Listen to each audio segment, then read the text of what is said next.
سلامونه او درنښت ګران لیدونکو په دې ویډیو کې درته پر انټرفیرنس باندې خبرې کوو چې انټرفیرنس څه ته ویل کیږي همدارنګه درې انټرفیرنس ډولونه به هم درته تشریح کړو کو چینل انټرفیرنس اجسنټ چینل انټرفیرنس نن وای فای یا هم ای ایم آی انټرفیرنس یعنی الکترومیګنیټک انټرفیرنس په دې باندې به درته خبرې وکړو نو پاتې شئ موږ سره او دا زده کوئ موست ویلکم ټو سی ډبلیو ان ای د سی ډبلیو ان ای په کتاب کې دا خبر لیکلې ده چې د چینل ډیزاین پر مهال تاسو باید اجسنټ چینل انټرفیرنس نه مخنیوي وکړئ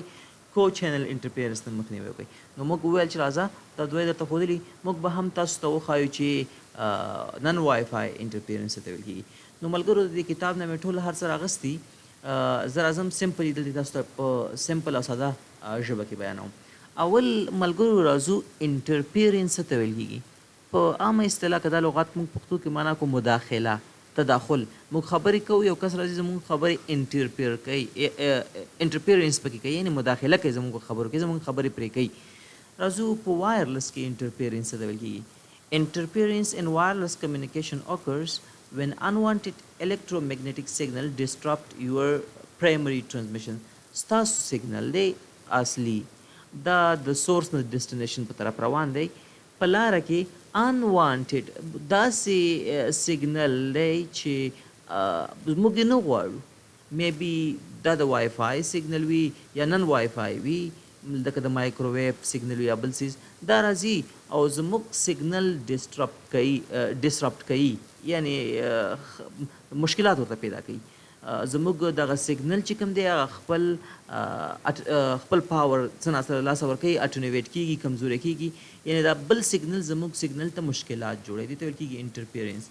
it degrades signal quality reduce data speeds and cause drop connection فکر مشته نو زموږ سیګنل سره چې څومره په لار کې نور سیګنل یې ټکر کوي ټکراو کیږي ورسره مشکلات ته جوړي همدغه عمر به زموږ د سیګنل کوالټي خرابېږي سپیډ به مو کمزوري کیږي او کنیکشن به وخت نا وخت ډراپ کیږي دې ته انټرفیرنس وایي صحیح ده اوس راځو اول نمبر انټرفیرنس پیژنو چې کوم کو چینل انټرفیرنس دی ملګرو اول که تاسو راشئ 2.4 ګیګا هرتز ته چې کوم سپیکټرم په 2.4 ګیګا هرتز په بینډ کې چې موږ ته څه راکړل شوی تاسو پوهیږئ چې تقریبا موږ ته ټول 83 میګا هرتز راکړل شوي دي پری انلایسنس بینډ چې کوم دی تاسو پوهیږئ چې په دې کې موږ سره ټول 14 چینل دي خو په زیاتره هیوادونو کې 11 چینل ته استفاده کیږي او په دې کې بیا موږ سره 3 نن اورلیپینګ چینل دي چې یو چینل 1 دی یو چینل 6 دی او بل چې دی هغه چینل 11 دی په دې به تاسو پوه کوم ملګرو د دې هر چینل چې کوم دی هغه سنټر فریکوینسي معلوموي چې په هغې فریکوینسي باندې دا هغه خپل سیګنل ولي دغه دا یو چینل چې دی که نه ملګرو د دې بل چینل نه د سنټر فریکوینسي نه 15 میګا هرتز لري دی دا چینل 1 دی دا د دې سنټر فریکوینسي د نمونې په ډول دا چینل 2 دی دا د هغې سنټر فریکوینسي دی دا چینل 3 دی دا اوس زه داسې نه وایم چې هو هم دا ځایي مقصد تاسو بیا ګوګل کې سرچ کوی شئ چې چینل 1 سنټر فریکوینسي کوم یو ده چې په هغې باندې دا فل پاور سیګنل ولي ښه ملګرو دا چینل 1 شو دا چینل 2 شو دا چینل 3 شو دا چینل 4 دا چینل 5 او دا دی هم چینل 6 شو بیا یوه خبره ساتئ یعنی تاسو داسې زده کوئ چې په 2.4 ګیګا هرتز کې د یو چینل سنټر فریکوینسي نه دا بل چینل سنټر فریکوینسي 15 میګا هرتز لري دی خو هر چینل بیا 20 میګا هرتز ود لري یا پراخوالی لري دلته یې تاسو ته 22 میګا هرتز لیکلی دی خو د 2.4 په بخښنې سره 802.11 چې کوم امینډمنټس دي یعنی کوم پرمختګونه چې پکې کېږي پخوانیو کې به 22 میګا هرتز کارول کېدو د ډي اس اس دغه په خاطر خو اوس چې دی په ان ای سی دې ټولو کې 20 میګا هرتز ده بای ډیفالټ دلته په 2.4 ګیګا هرتز کې دا وید وي صحیح ده نو یو چینل د بل چینل نه 15 میګا هرتز لرې دی خو د دې چینل هغه وید چې کوم دی هغه بیا 20 میګا هرتز دی دا خبره یاد ساتئ نو دا چینل د دې چینل سره انټرفیرن کوي مداخله کوي د دې سره انټرفیر کوي د دې سره انټرفیر د دې سره یعنی چینل 1 او چینل 6 خپل منځ کې ګوره انټرفیر نشته مداخله نشته اساهی بدله ده همدارنګه چینل 6 بیا د چینل 11 سره کوم مداخله نه لري نور خپل منځو کې هغه اورلیپ کوي نو څو چینل نن اورلیپینګ شو چینل 1 چینل 6 او چینل 11 اوس راځو چې دا مو پیژنل اول راځو کو چینل انټرفیرنس ته ویل کېږي ملګرو کو چینل انټرفیرنس دې ته ویل کېږي چې یو ساحه کې تاسو یاستئ یعنی تاسو یو اطاق دی یا تاسو کور دی په دې کې تاسو وای فای لګولی اکسس پوینټ دا چینل تاسو چینل 1 کاروئ په څنګ کې مو بل کور دی او طاق دی هغې هم اکسس پوینټ لګولی هغې هم چینل 1 کاروي بیخي سمپل ته وایم کو چینل انټرفیرنس معنا یو چینل دی او دوه ډلې او دوه اشخاص یا درې ډلې درې اشخاص یې کاروي دې ته ویل کېږي کو چینل انټرفیرنس ملګرو کو چینل انټرفیرنس دومره مشکلات نه پیدا کوي لکه څومره مشکلات چې اجسنټ چینل انټرفیرنس پیدا کوي دا ډیر زیات دلته ګوره لیکلي تر ټولو بیکار او خطرناک مشکل چې دی یعنی ورسټ خراب کار چې دی هغه اجسنټ چینل انټرفیرنس دی د دې نه بیا نسبتا دا کو چینل انټرفیرنس دا هم ښه نه دی خو نسبتا د هغې پر نسبت دونه مشکلات نه پیدا کوي بهترین کار دا دی چې نن اورلیپینګ چینل وکاروئ چې پریویو هیڅ انټرفیر ونه لري اوس راځو چې د کو چینل انټرفیر کې څه مشکلات دي ګوره دلته یې لیکلي دي زه به تاسو دلته پوه کوم ښه کو چینل انټرفیرنس دا معنا ده چې تاسو یو ما ته ویل چې دوه درې اکسس پوینټ دي ستاسو ګاونډي یا بل تاسو او هغوی سیم ټو سیم چینل کاروئ دلته چې کوم مشکل راځي اوس مو په دې پوه کوم ښه ملګرو ګورئ اول راشو یو مثال درکم دا یو اکسس پوینټ دی د نمونې په ډول موږ به داسې فکر وکړو چې موږ دلته چینل 1 کارولی یاد وساتئ ملګرو تاسو پوهېږئ دغه وایرلس چې کوم دی وای فای دا موږ سره هاف ډوپلیکس باندې کار کوي او دلته CSMA CA پروتوکول کارول شي یعنی carrier sense multiple access collision avoidance دا CSMA CA پروتوکول کارول شوی څه کار کیږي ملګرو دا ټول نفران ایټ ا ټایم ډیټا نشي لګلی دا نفر دی چې د نمونې په ډول ته موږ چینل 1 کارولی دا ډیوایس ډیټا لیږي چینل 1 باندې نو اوس چینل 1 مصروفه دی که دې وخت کې دا موبایل ډیټا لیږي هلته ګوري چې ولا مصروفه دی چینل د بل چا ډیټا وړي نو دوی به صبر کوي تر څو دا ډیټا هغه چینل خالی شي دوی ډیټا ولیږي نو نارملی که ستاسو د یو ډیوایس سره څومره کسان ډېری یعنی یو ډیوایس دی دوه نفر ورسره کنیکټ وي آیر ټایم کم دی یعنې زر ورته وخت میلاویږي ښه ګوره ایوری کلاینټ ان اکسس پوینټ اون د سیم چینل competes for time to talk دیو به یو بل سره هغه کمپټیشن یې وي مسابقه به چې ما ته وخت راکړه بل به ما ته وخت راکړه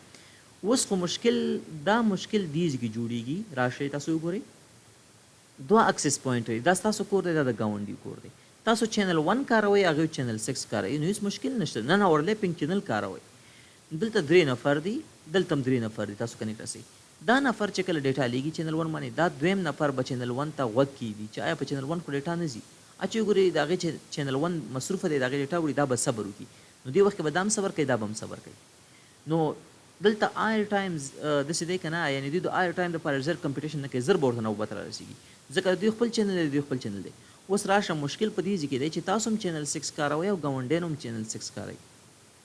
نو یو چینل په تاسو دواړو باندې ډیوایډ شوی اوس تاسو سره 3 کمپیوټر دي دا کمپیوټر ډیټا لیږي دې وخت کې به دا دواړه صبر کوي ډیټا به نه لیږي دې وخت کې دا څنګه ګاونډیانو کمپیوټر چې کوم دي دوی چې ډیټا لیږي نو دوی به غوږ کړي چینل 6 ته چې وګوري هلته به دا ډیټا لیږي نو دوی به هم صبر کوي نو دلته دا 3 ډیوایس دا شو او 3 ډیوایس دا شو اوس شپږ ډیوایسونه خپل منځو کې آیر ټایم معنی لګی دي څه کوي دا کمپټیشن روان دی دلته ملګرو دونه غټ دا مشکل د څه شی وي چې یو وخت لږ نسبتا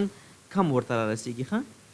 کو چینل انټرفیرنس کې نو دغه آیر ټایم چې دی اوس په شپږ ډیوایسونو کنیکټ شو نو که په یو کور کې 10 کسان او په بل کور کې هم 10 وي نو دوی 100 کسانو ترمنځ به دغه وخت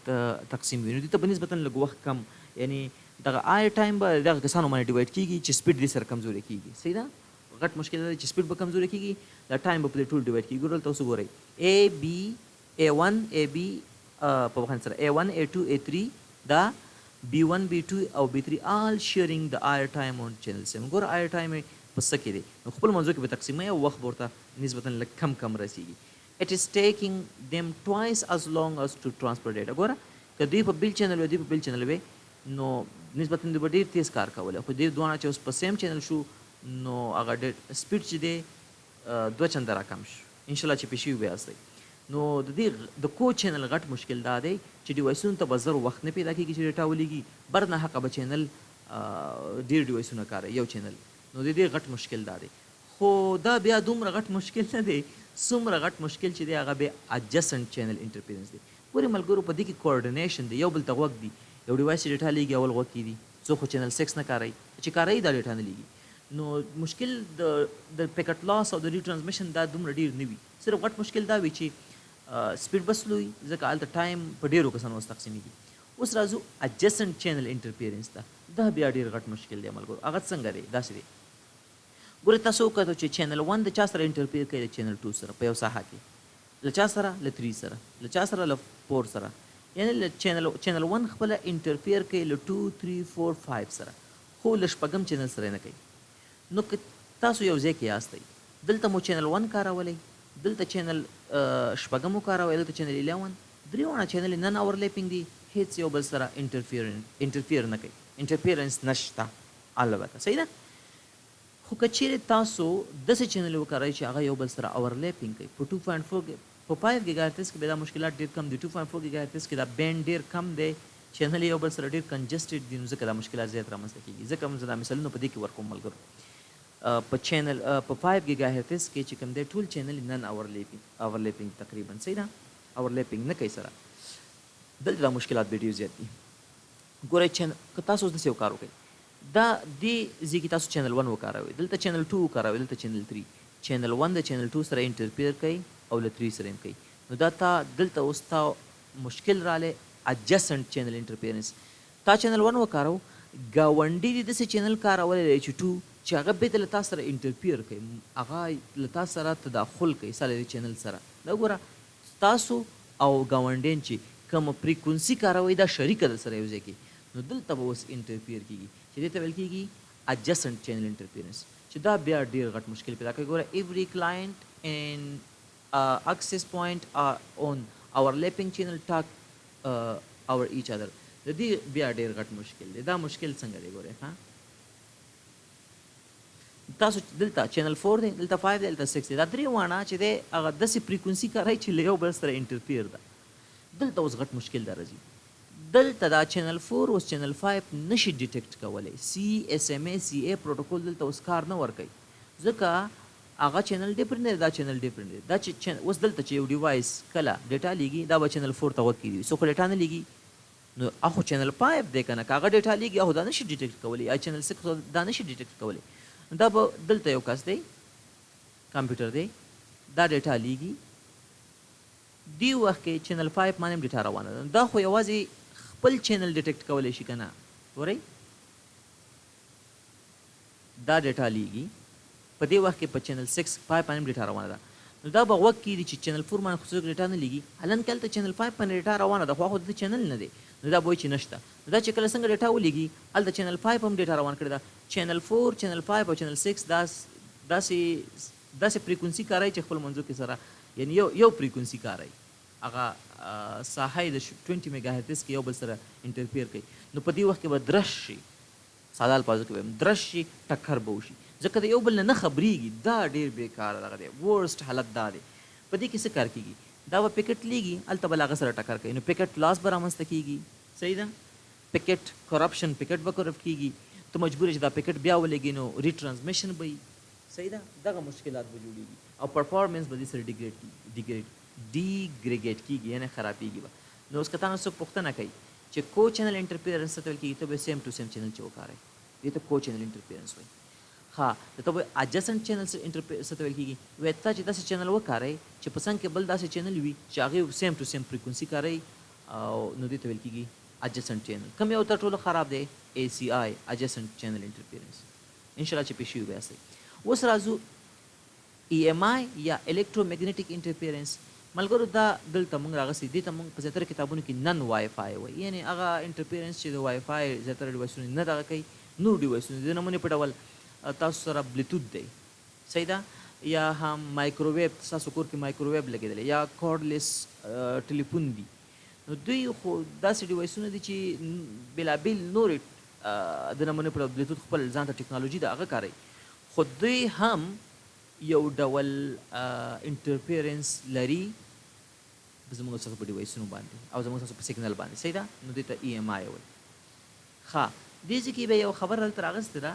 چې تاسو چینل ریوز ډیزاین کولی شئ داسې ملګرو دا چینل 11 دی دا دغومره ساحه پورې راځي پوښښې دی کله دې نه دې خو تاسو چینل 1 وکاروئ که نه بیا د چینل 1 په څنګ کې دلته چینل 6 وکاروئ. دا چینل 6 کې دې ځای کې کوشش وکوئ چې نږدې چې څومره دې سیګنل ځي هغه ځای کې بل چینل 6 مه کاروئ. دلته چینل 11 وکاروئ. حالانکه دلته هم چینل 11 دی، دلته هم چینل 11 دی. خو دا سیګنل دومره ټریول نه کوي چې یو بل سره انټرفیر وکړي. منځ کې بیا چینل 6 دی او هلته هم بیا چینل 6 دی. داسې ترتیبا تاسو کولی شئ چې دا چینل یې ریوز کړئ چې هغه ساحه یې داسې شي چې له یو بل سره انټرفیر ونه کړي، ووځي بیا مشکل نشته. په 5 ګیګا هرتز کې بیا دا مشکلات دومره نشته. د نمونې په ډول ګوره که په 5 ګیګا هرتز کې تاسو چینل شپږ دېرش کاروئ او په څنګ کې هم چینل 40 وي، نو خپل دلته دا یو چینل د بل چینل سنټر نه 20 میګا هرتز لري او د دې چینل وید هم 20 میګا هرتز لري. نو تقریبا هیڅ انټرفیر سره نه کوي. که لږ انټرفیر کوي هغه په نشت حساب دی دې ځای کې کوچنی غوندې. نو دلته را چینل نن اورلیپینګ یا انټرفیرنس نشته. نو 30 که څوک 36 کاري که په څنګ کې 14 کاري مشکل نشته. دلته دا خبره دلته لیکل شوي دي. ما د دې کتاب نه تاسو ته په ډېر ښه انداز باندې وویلي انشاءالله چې خوښ شوي به چې دغه درې ډوله انټرفیرنس څه دی او څه ته ویل کېږي. خدای په امان.